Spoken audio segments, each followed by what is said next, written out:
कैसे हैं आप सब लोग? Good morning sir. Good morning, good morning. तो लास्ट आपने पढ़ा एफओबी टर्म्स क्या थे और एक्सपोर्ट्स टर्म्स क्या थे और लॉजिस्टिक्स होता क्या है, फ्रेट फॉरवर्डिंग होती क्या है। तो अभी हम पढ़ेंगे डॉक्यूमेंटेशन क्या होती है और प्राइसिंग क्या होती है, फिर हम बाद में आते हैं सेल्स के ऊपर। अभी हम देखते हैं डॉक्यूमेंटेशन होता क्या है। हमारी ट्रेड में डॉक्यूमेंटेशन का बहुत बड़ा रोल होता है। डॉक्यूमेंटेशन में चाहे वो एयर का हो गया चाहे वो सी का हो गया, दोनों में डॉक्यूमेंटेशन यूज होती है, एक्सपोर्ट के केसेस में भी और इंपोर्ट के केसेस में। तो पहले नंबर पे जो डॉक्यूमेंटेशन होती है एयर की हम बात करते हैं। एयर इंपोर्ट, किसी भी कंट्री से अगर हम कोई भी इशू करते हैं तो वहाँ पे जो स्टैंड होता है, अगर हम बाय एयर मूव कर रहे हैं किसी भी कंट्री से, इंपोर्ट करा रहे हैं बाय एयर मूव कर रहे हैं, तो उसमें एक डॉक्यूमेंट सबसे जो मेन होता है वो होता है एयरवे बिल, जो हमें एयरलाइन इशू करती है। एयरवे बिल जो हमें एयरलाइन इशू करती है, ठीक है। सेकंड चीज क्या होती है,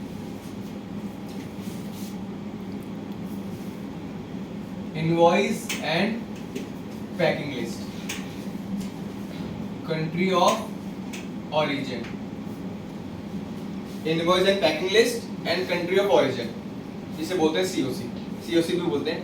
किसी भी कंट्री से अगर कोई भी चीज मूव होती है, कोई भी प्रोडक्ट मूव होता है बाय एयर बाय सी, उसमें एक जो वहाँ की कमर्शियल होती है तो वहाँ पे वो उसको डॉक्यूमेंट इशू करती है, वहाँ से इसको लीगलाइज बनाने के लिए एक कंट्री ऑफ ऑरिजिन इशू करती है, जो वहाँ की गवर्नमेंट इशू करती है, जो चैम्बर ऑफ कॉमर्स वाले होते हैं जो प्रोडक्ट को इशू करते हैं। चाहे इस प्रोडक्ट में कोई इलीगल चीज़ ऐसी है नहीं जो उसको इशू करते हैं।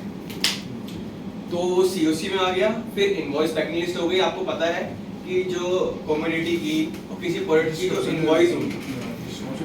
इनवॉइस होगी वो उसको इशू करते हैं पैकिंग लिस्ट। पैकिंग लिस्ट में क्या होता है, डायमेंशन हो गई, वॉल्यूम कितना है, वेट कितना है, चार्जेबल वेट कितना है, ग्रॉस वेट कितना है, ये सब चीजें उसमें मेंशन होती है, ताकि हम किसी चीज को, किसी डायमेंशन वॉल्यूम को हम वेट निकाल सके और उसके हिसाब से कस्टमर को कॉस्टिंग दे सके। हम डायमेंशन निकालते हैं, लेंथ, हाइट, ब्रेड्थ, ठीक है। ये तीन चीजें होती हैं। इसको हम 6000 से मल्टीप्लाई करते हैं। ये फॉर्मूला होता है, हाँ। जैसे ये है 23 मल्टीप्लाई 24 मल्टीप्लाई 25, ठीक है। इसको मल्टीप्लाई करेंगे, कितने बॉक्सेस हैं, ये 12 बॉक्सेस हैं, इसको मल्टीप्लाई करेंगे डिवाइड बाय करेंगे 6000 से, डिवाइड करेंगे 6000 से, उसका वॉल्यूम वेट निकल के आएगा। ग्रॉस वेट आपका ऑलरेडी फॉर्मूला है, एयर के केस में फॉर्मूला है। सी के केस में अगर सीबीएम निकालना है तो 5000 में है, 1 लाख से, हाँ सॉरी 10 लाख से करना है, हाँ। वो कुरियर के केसेस में 5000 है, कुरियर के केसेस में। अगर कमर्शियल करते हैं तो 6000 है। केस में तो आपको ऑलरेडी पता होता ही है कितना सीबीएम है, तो वो 20 फीटा में कितने टन आता है, कितने सीबीएम एक्सेप्ट करता है, वो मैटर करता है। सर तीनों को मल्टीप्लाई करेंगे, उसके बाद 6000 से आप length, breadth into height multiply by कितने बॉक्सेस हैं उसको डिवाइड करेंगे 6000 से, तो आपका वॉल्यूम वेट निकल के आ जाएगा। तो 5000 से हम डिवाइड करते हैं। सी के केस में आपके पास सीबीएम निकालने का फॉर्मूला है length, breadth into height divide by 1000, 10000, 1 lakh से डिवाइड करते हैं, कैलकुलेटर का। जैसे ये सीबीएम निकल के आया 1.82, ये सी के केस में 1.82 मल्टीप्लाई 167, तो 302 इसका वॉल्यूम वेट निकल जाएगा। ग्रॉस वेट ज्यादा है इसका, ठीक है। सी के केस में हमेशा वॉल्यूम वेट ज्यादा होना, मतलब ये होना चाहिए, जो ज्यादा है उसी के हाँ, यहाँ पे हम प्राइसिंग हाँ, करेंगे इसको। तो ये 1.82 है इसका।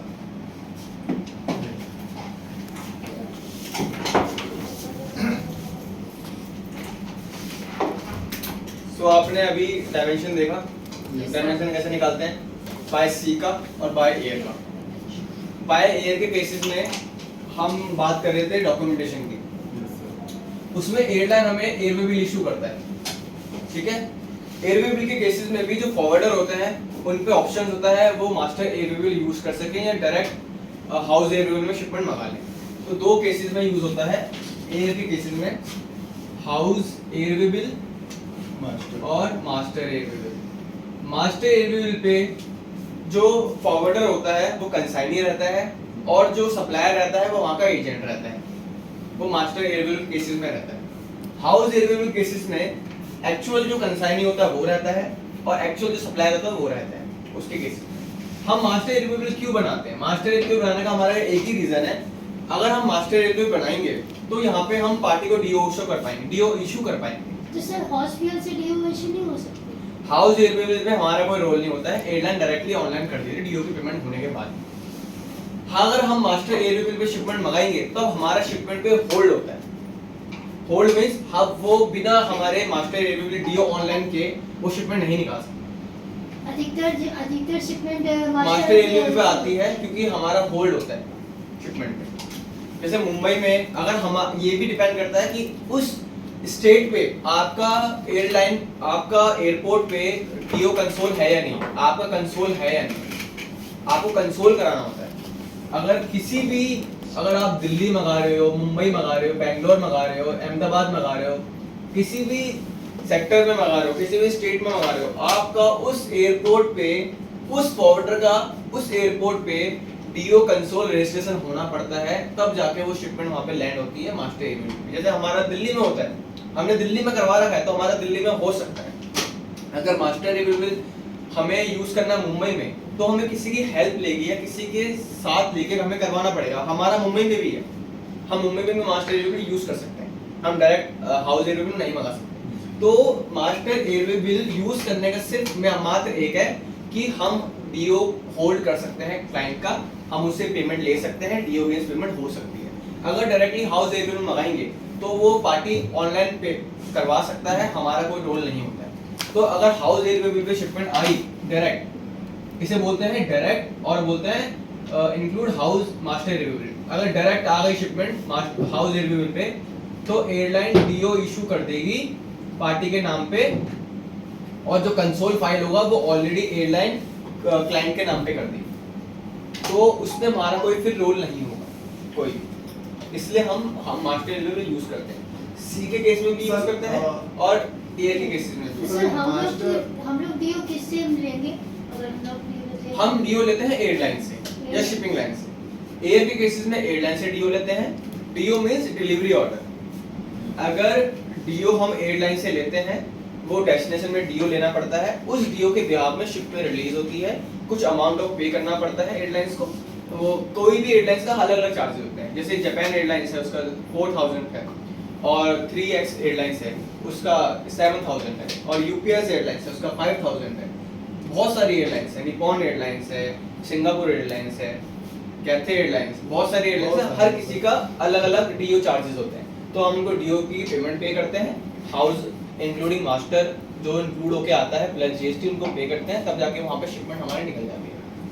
तो सो कॉल्ड यही है कि हम इसको इशू इसलिए करते हैं, फॉरवर्डर सेफ रहता है, पेमेंट उसकी सेफ रहती है, चाहे वो डीओ बेस्ड पेमेंट हो तो पेमेंट उसके नाम पे सेफ रहती है। हम क्लाइंट को बोल सकते हैं कि सर डीओ बेस्ड पेमेंट है, अभी डीओ हम आपको तभी रिलीज करेंगे जब आप हमारी पेमेंट करोगे, और मास्टर पे शिपमेंट हमारी है, डीओ हम ऑनलाइन करेंगे। आगे मैं आपको समझाऊंगा कि एक एक्मेस करके साइड है, उसमें हम डालते हैं अपना मास्टर एयरवे की डिटेल, जिससे हम ऑनलाइन करते हैं।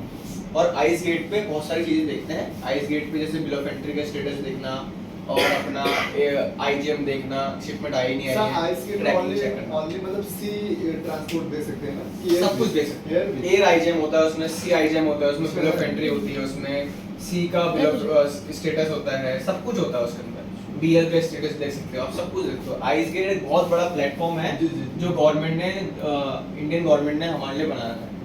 हम उसमें सब कुछ स्टेटस देख सकते हैं क्लाइंट के बारे में कि शिपमेंट हमारी कहाँ पे है और रेल आउट हुई नहीं हुई है। रेल आउट तो हम कॉनकोर की साइट पे दे सकते हैं, जो कॉनकोर की साइट बना रखी है, किसी भी अहमदाबाद हो गया, मुंबई हो गया, दिल्ली हो गया, वो सब चीज़ देख सकते हैं। तो आप क्या पूछ रहे थे, आप बताएं। ये मास्टर हाउस बिल में मतलब जो कंसाइनर होगा वो वहाँ का मतलब फॉरवर्डर होगा ना, हमारी जो एक्सपोर्ट कंट्री के क्या बोल रहे हैं, इंपोर्ट की केस मत कर।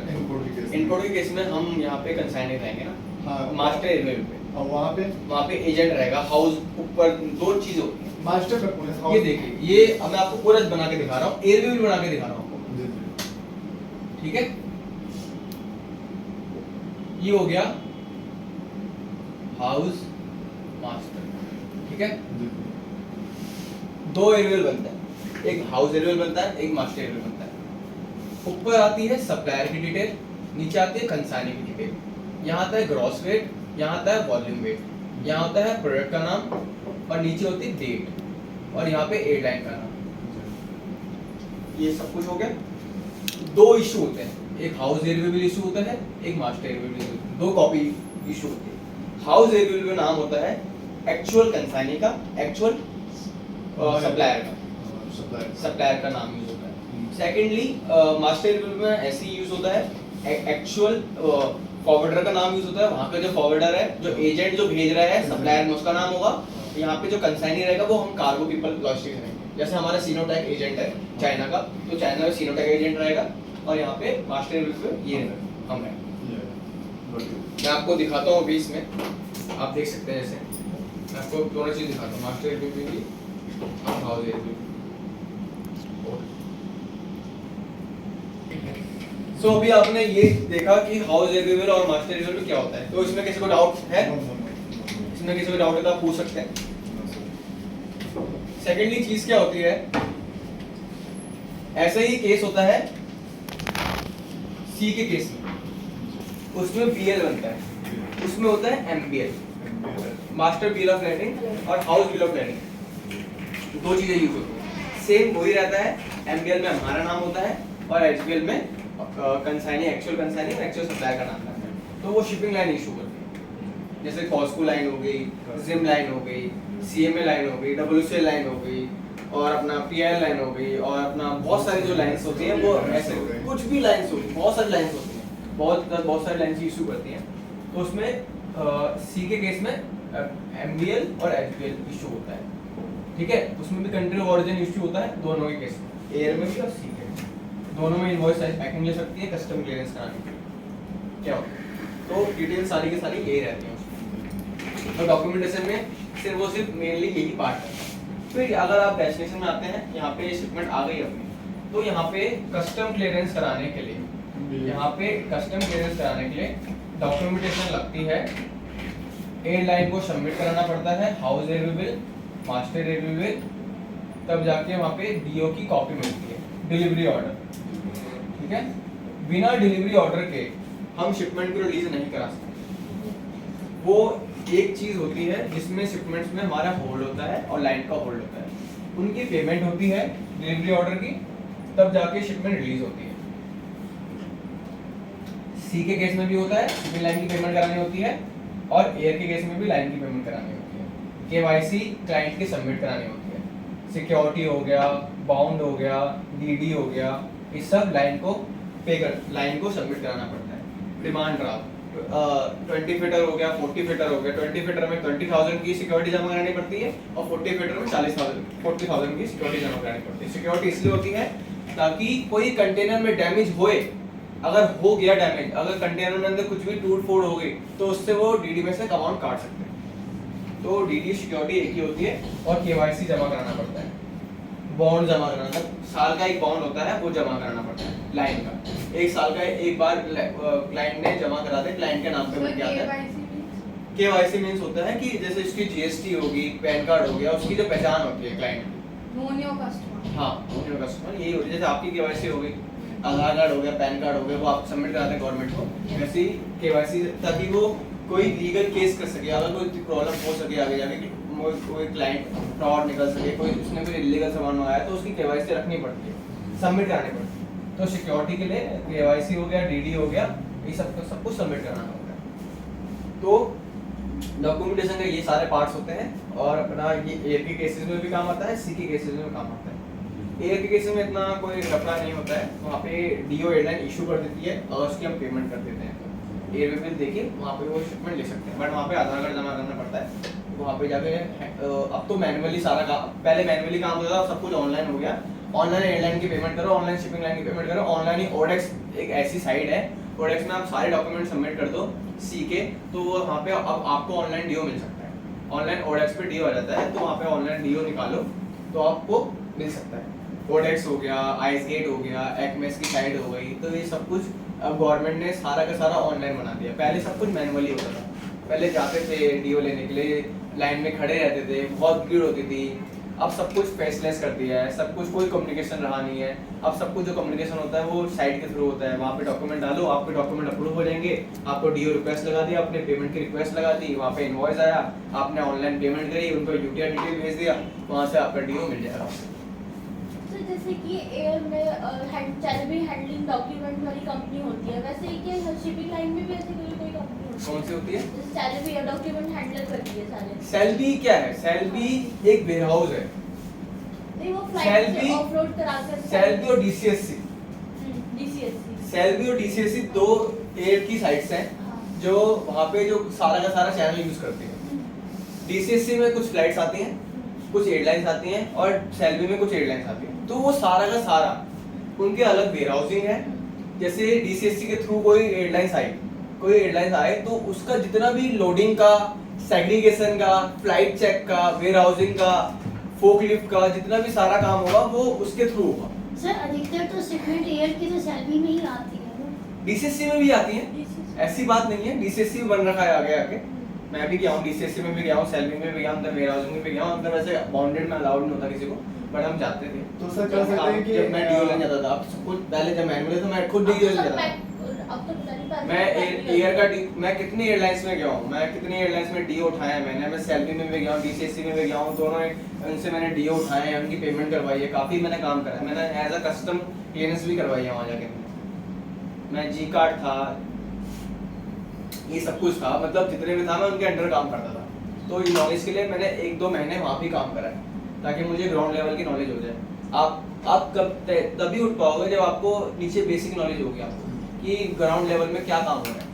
जो काम कर रहे हैं, हम तो खाली ऐसे काम कर रहे हैं, लैपटॉप में काम कर रहे हैं। ग्राउंड में क्या हो रहा है हमें क्या पता, कैसे कस्टम क्लियरेंस हो रही है, कैसे हैंडओवर हो रही है एयरलाइंस को, कैसे वो एयरवे बिल काट रहे हैं, कैसे वो सब कुछ एक्सरे कर रहे हैं, उसका वुडन पैलेट है या कैसे भी सब कुछ है।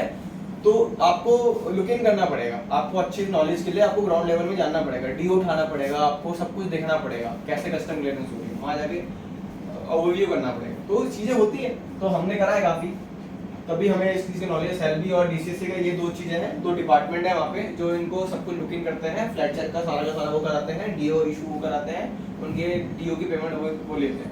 देखो जो डीओ की पेमेंट वो ले रहे हैं हमसे, वही उनका पैसा है, वो इतना सारा पैसा कलेक्ट कर रहे हैं हमसे, और गवर्नमेंट ने उनको हैंड ओवर कर दिया है। टेंडर निकलते हैं, गवर्नमेंट ने उनको हैंड ओवर कर दिया, पैसा उनसे कमा रहे हैं। जो वो सारा का सारा डीसीएससी में जितनी भी शिपमेंट आती है, सैलरी में जितनी शिपमेंट आती है, जितना भी सारा वेयरहाउसिंग का पैसा होता है, 7 रुपये पर किलो वो लेते हैं पर डे का। जो जितना भी वेट से मल्टीप्लाई कर दो, जो 300 किलो वेट है तो 7 रुपये पर किलो आप लगाओगे तो उसमें रिसिप्ट आ जाती है आपकी एआई चार्जेस, जो एयरपोर्ट अथॉरिटी चार्जेस होते हैं, चाहे वो डीसीएससी की हो सैलरी की हो, तो वो उनको हमें पे करने पड़ते हैं। तो हमारे माल की सिक्योरिटी होती है उसमें, वेयरहाउसिंग होती है उसमें, सब कुछ होता है उसके अंदर। तो प्रॉब्लम इज दैट कि हमें सब कुछ लुक इन करना पड़ता है। ये 2 जो है कंपनी है वो चला रही है। तो सर कह सकते हैं एयरलाइन से सेल्बी और ये डीटीएससी मतलब इनका टाई अप होगा। टाई अप होगा हर, हाँ, जैसे 10 एयरलाइंस का डीसीएससी में हो गया, 10 का सेल्बी का हो गया, इनका टाई अप हाँ टाई अप हो गया। तो ये गवर्नमेंट ने ये दोनों तो लाइसेंस दे दिया उनको, और इनको बोल दिया कि भैया हमको लीज पे दे दिया कि हाँ लीज पे। हाँ टेंडर निकलता है कि भैया जिसने ज्यादा भर दिया, जिसकी कम कॉस्टिंग होती है, भैया हम अपना चलाएंगे, अपना काम करेंगे वहाँ पे आके। अब जैसे रोड बनती है, रोड में पैसा लगाया था कोई बिजनेसमैन, जो उसका पैसा, उसको रेवेन्यू कैसे कमाता है, वो ऐसा जो इन्वेस्ट करता है रोड बनाने में, उसको पैसा वापस कैसे कमाना होता है, टोल से पैसा कमाता है। टोल से वो गवर्नमेंट क्या बोलता है, गवर्नमेंट को वो देता है कि भैया मैं इतना बड़ी कम से कम 10 किलोमीटर की रोड बनाऊंगा, मैं आपसे 1 रुपया नहीं मांगूंगा पैसे, क्यों, यहाँ पे मैं टोल लगा दूंगा, यहाँ पे जितना पैसा आएगा मुझे मेंटेनेंस भी मेरी होगी, जो टोल का पैसा आएगा मेरी, जब मैं गवर्नमेंट बोल रही ठीक है मेरा 10 रुपये लग नहीं रहा, तो टोल बूथ लगा ले, यहाँ पे जो पैसा जो रेवेन्यू कमाना हो तो पैसे से कमाइए, उसने पैसा जमाया, इन्वेस्टमेंट यही होती है। तो ऐसे ही होता है कि सारा का सारा हम करेंगे कस्टमर्स के लिए, जितने भी शिपमेंट्स आ रही हैं यहाँ पे, जो पैसा एयरलाइन डीओ के जो चार्जेस हैं और वेयर हाउसिंग चार्जेस हैं वो हमें क्लाइंट से ले लेंगे हम, सारा का सारा हम कर रहे हैं वहाँ पे। तो ये चीज़ें हैं, शिपिंग लाइन में भी ऐसे ही होता है, वो हमसे डीओ चार्ज लेते हैं, उसमें जो वेयर हाउसिंग होती है उसकी कॉन्कोर के वो हम कंटेनर रखते हैं, उसमें सब कुछ एग्जामिनेशन हो सब कुछ है, तो वो गवर्नमेंट के अंडर होता है। तो वहाँ पे भी ऐसी ही लीज पे दे रखा होता है, बहुत सारी कंपनीज है, कॉन्कोर है, ठीक है, और अपना आईसीडी में बन रखा है अपना, और अपना अहमदाबाद नावाशिया बन रखा है, जीएनपीटी में सब कुछ बन रखा है, अलग अलग सब कुछ है।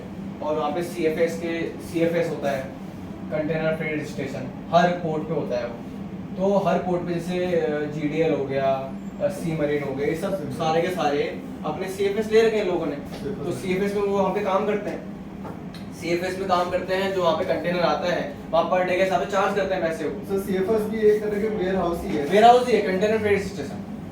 कंटेनर वहाँ रुकता है 10 दिन या 15 दिन कहीं भी रुक जाए आप, तो वहाँ पे वो स्टे करवाते हैं कंटेनर को, तो वहाँ पे जो चार्जेस होते हैं वो मिनिमम चार्जेस होते हैं जो लाइन लेती है। लाइन मतलब जो अलग अलग डिपार्टमेंट जो बने होते हैं